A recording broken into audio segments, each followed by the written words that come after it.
Hello po mga sisi and lodi. Ayan, i-share ko nga po pala sa inyo ang aming gala noong nakaraan. Ayan po, ay pumunta po kami ng Taichung for some event. Ayan, so ito po, papunta po kami ng Taichung from Changhua Station.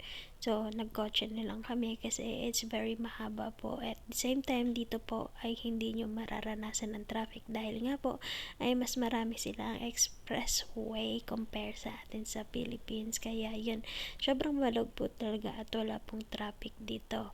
At ito na nga po yung isa sa mga restaurant na pinasukan namin, ang Thai restaurant. Ayan, kumbaga parang the same lang naman ang mga pagkain na kinainan lang natin. Ayan, so dito talaga dinala ni amo. Ayan, diba mukhang mamahalin pa po yung restaurant. And ito po yung view sa taas, kung makikita nyo po. Ayan, kami po ay nasa 15th floor. Ayan, ganyan po yung view, kaganda. Ayan, so di ba napakaganda po. So it's amazing and privilege na mapasama dito.